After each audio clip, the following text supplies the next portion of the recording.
Hey Ransom teens, Pastor Ryley here, and we're about to jump into week 5 of our series called Brave, where youth groups from all over the place, from Wyoming and South Dakota, all over the state, man, we're doing this together, learning what it would be to be brave enough in this season when things are crazy, things are chaotic, to be together and to continue to follow Jesus, even when it feels like it doesn't always make sense. And so this week, I want to introduce you to someone that some of you know and some of you have just seen before. Her name's Julia, and she's our 8th grade girls small group leader. She's amazing. And Julia has heard a word from the Lord, and she has it to share with you guys tonight. So I want you to give her your full attention, grab a Bible, and get ready to take some notes because tonight's going to be awesome. Check this out. Hey guys, my name is Julia. I co-lead the Ransom Teens 8th grade gals along with my friend Ange. A few important things you need to know about me before we get started. My husband Cam and I have been married for just over a year. We're foster parents. We love to travel, hunt, play with our cute golden retriever Rhett Boy. And my husband, he's a nurse at Sanford. I teach 6th grade ELA at Whittier Middle School. I really enjoy singing on the worship team at Ransom's West Side location and have a slight obsession with the South Dakota State University Jackrabbits. Go Jacks! I don't know about you guys, but this time in our world feels just insane. Maybe by now you're used to this new normal, or maybe you're like me and have to practice what Pastor Ryley taught us at the start of our Brave series, surrender, over and over again. You see, my husband and I feel like we have kind of a lot on our plate right now. We're actually supposed to be moving 6 hours away in a few weeks, which is crazy for us in the first place, but now with this virus, we aren't even able to say proper goodbyes to my students at school, our coworkers, our Ransom family, and all the people we love here in South Dakota. Personally, it's easy to get wrapped up in the negatives of my own little world, but I've found someone that has given me a reason to be brave in the midst of this mess. And I bet you know who that someone is. You guessed it, his name is Jesus, and guys, he really is all that matters. So let's get down to business. I want to start this teaching with a question. Have you ever done something where you thought you had the best intentions or the right motives, but when the going got tough, you just chickened out? It could be completely silly and childish, or something serious that you're not sure you want to admit to yourself, let alone anyone else. So here's what we're going to do.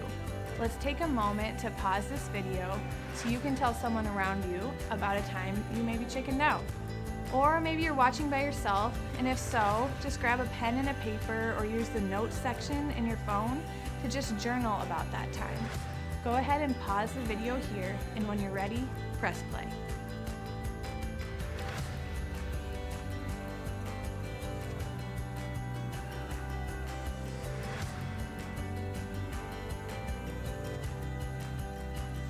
Okay, I hope you had something come to mind because for me, I have more stories about this than I can count. You see, this has been a bit of a pattern in my life, unfortunately. And here's just one example. I told you I like to sing, right? And I mean, as a child, I knew I was something great. My grandpa would boast about the songs I'd make up at the young age of 2, and throughout my childhood, I could sing any Backstreet Boys tune like the best of them. For those of you that are too young for the Backstreet Boys, they were a super popular boy band in my day. Think One Direction, R.I.P. Or some of you maybe know BTS. Anyways, let's move on from the boy bands, back to the story. When Mrs. Reed announced auditions for solos for the upcoming 8th grade spring chorus concert, I just knew I was the girl for the job. Audition day came and my name was called. Mind you, I'm sweating profusely at this point. And as I stand up, I'm sure the whole choir can see my knees shaking. The piano starts, Mrs. Reed's eyes are on me, and the entire choir is gawking, just waiting for my angelic tune. Instead, I literally squeaked out the quietest, most off-pitch rhythm of a tune you can imagine. I'm horrified, obviously, and the more I sang, the worse it got. I couldn't believe it. I was a complete chicken. I'd let my nerves get the best of me, and I'd ruined a chance at a big moment because of it. And while, yes, I did live past that moment, and I can laugh about it now, I've experienced some times in my faith where I've been a complete chicken, a fraud even. And maybe you can relate. You see the pattern of wrong motives and chickening out that my life has been marked with was a broken foundation for what I and so many others thought was this big, bold faith. And here's the truth for us today. Many of us pursued Jesus with the wrong motives. Many of us pursued Jesus with the wrong motives.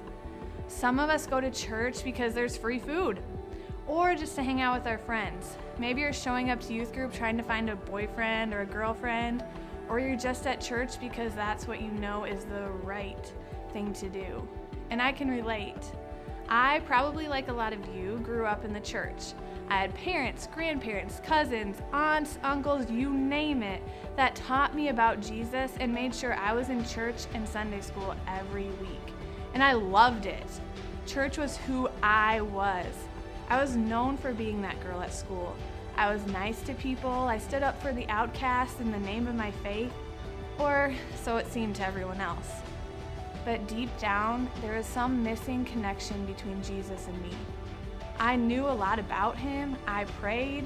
I talked about him, but I didn't do all of those good things out of my love for him.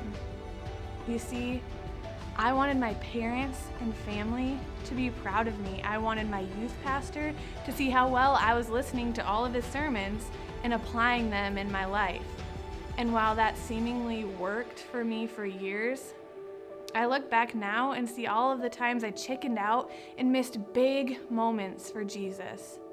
Just a few years ago, I was eventually confronted with a big enough problem that revealed all of the faults in that not so sturdy faith foundation I'd relied on all of those years. And after falling into the grossest pity party ever, one with bitterness and anger, I finally came face to face with the truth. I was going to crumble in the face of hardship every single time, cower in the face of fear every single time, and ultimately live a completely meaningless life if I continued to live to serve other people. But here's the good news. This problem I faced, it's not new to God. I mean, it's so familiar to him that even his best friends, his most faithful followers, the people who literally walked with Jesus in the flesh, crumbled and cowered in the face of fear and hardship. Let me tell you about a guy named Simon Peter. Simon Peter, aka just Peter, was one of Jesus' disciples, which is just a fancy word for one of the guys that chose to give up his normal life to follow and learn from Jesus. Peter was bold. He boasted his faith, and oftentimes his motives seemed great. But in truth, his eyes weren't always on Jesus. For example, in Matthew 14, 28 through 33, Jesus was taking a casual stroll on water to catch up to the disciples who were already on the boat. Peter, as bold as he is, says, "Hey Lord, if it's you, tell me to come to you on the water." "Come," Jesus said. Then Peter got down out of the boat, walked on water, and came toward Jesus. But when he saw the wind, he was afraid and began to sink. He cried out, "Lord, save me!" Immediately, Jesus reached out his hand and caught him. "You of little faith," he said, "why did you doubt?" And when they climbed onto the boat, the wind died down. Then those who were on the boat worshipped him, saying, "Truly you are the Son of God." Did you catch that? When Peter's motives were wrong, when his eyes weren't on Jesus, he literally sank. And here's another example from Luke 22, 56 through 62. Before Jesus was arrested and eventually killed, he predicted that Peter would deny knowing him 3 times. That happens in Matthew 26, 33 through 35, if you'd like to read more about it. But anyways, after Jesus' arrest, Peter followed at a distance, trying to observe without being noticed. But people recognized him. A servant girl saw him seated there in the firelight. She looked closely at him and said, "This man was with him." But he denied it. "Woman, I don't know him," he said. And a little later, someone else saw him and said, "You are also one of them." "Man, I am not," Peter replied. About an hour later, another one said, "Certainly this fellow was with him, for he is Galilean." Peter replied, "Man, I don't know what you're talking about." And just as he was speaking, the rooster crowed. The Lord turned and looked straight at Peter. Then Peter remembered the words the Lord had spoken to him. "Before the rooster crows today, you will disown me 3 times." And he went outside and wept bitterly. Gosh, I used to be so tempted to rag on Peter for this. But if we think about it, we could all probably think of several times in which we've denied or chickened out on Jesus in one way or another. Okay, let's pause the video again. Think about Peter's experiences, then think about your own. What is one time where you felt like you should do something for God and you chickened out? Have you ever done that? Maybe you felt the weird feeling in your gut that you should stick up for someone, do something bold, but you couldn't get yourself to do it. Talk about or journal about a time where you should have lived out your faith, but you didn't. Go ahead and pause the video here. When you're ready, hit play.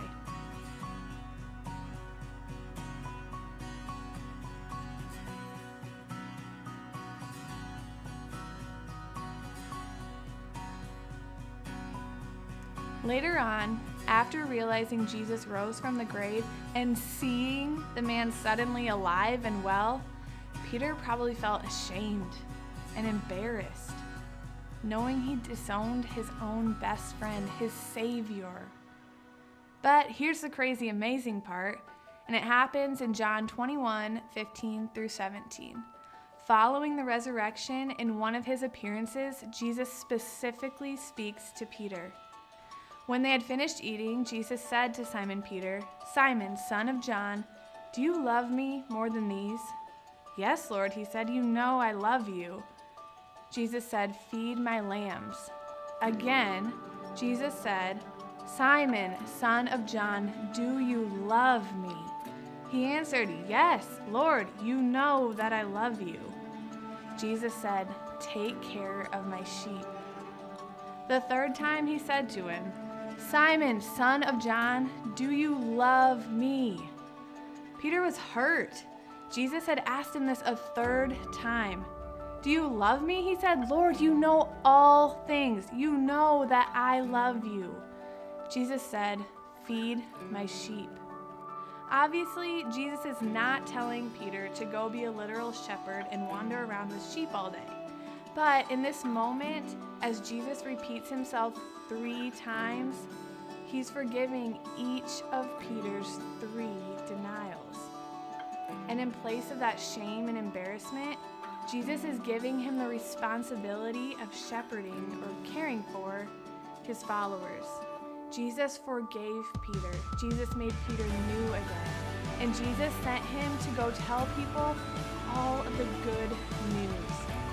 This intimate and probably a bit awkward moment for Peter released him from all the times he'd taken his eyes off of Jesus, all of the times his motives were impure, and it replaced them with a holy passion and a fire for the one he loved, the one that gave it all for him.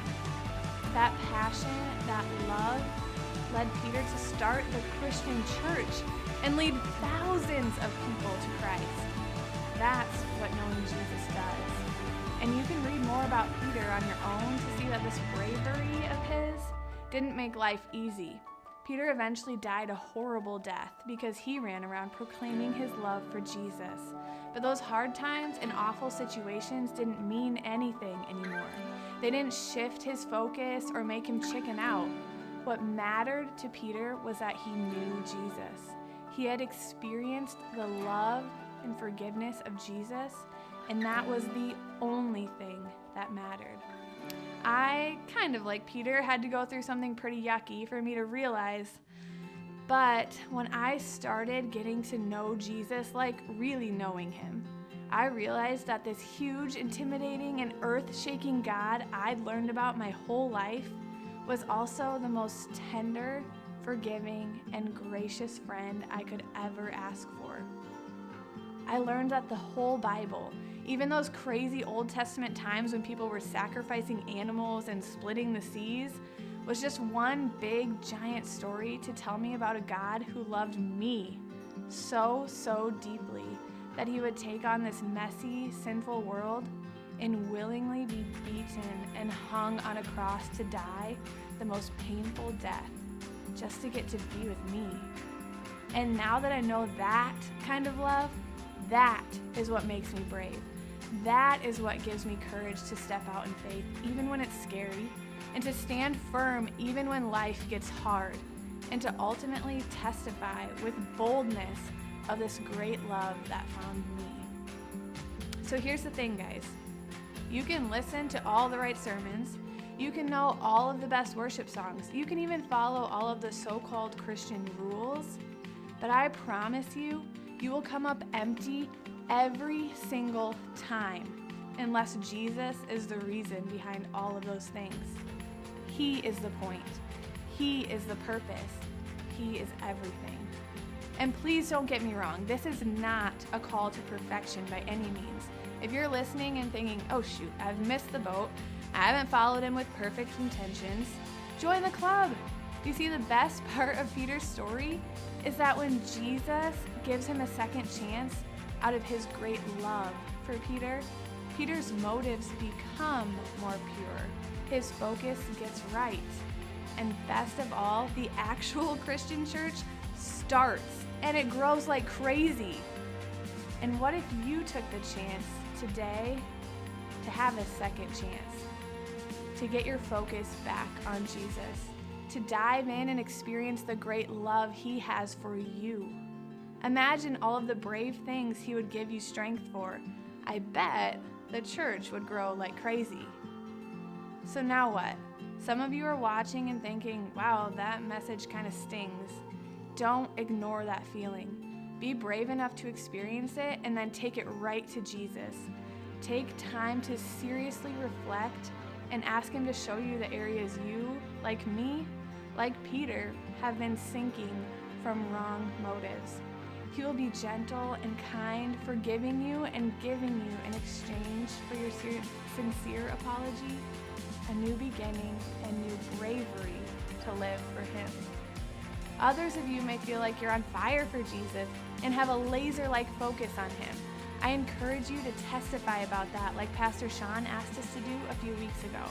Be bold and share about the crazy love you've experienced so that others can have the opportunity to experience his love too. And yet there are others of you who are watching and are maybe still unsure about who Jesus is and what following him really means. That's great, but don't just stay there. Dig into it. Maybe download the Bible app on your phone and start reading it for yourself. And definitely ask questions. I encourage you to reach out to any of the youth groups that will be listed at the end of this video. They are ready and willing to walk this journey with you. You just need to be brave enough to take that first step. So to wrap it up, know that you're not alone in this faith. And none of us have it perfected. But we do have a wide open door to the man who does, Jesus. And he is all that matters.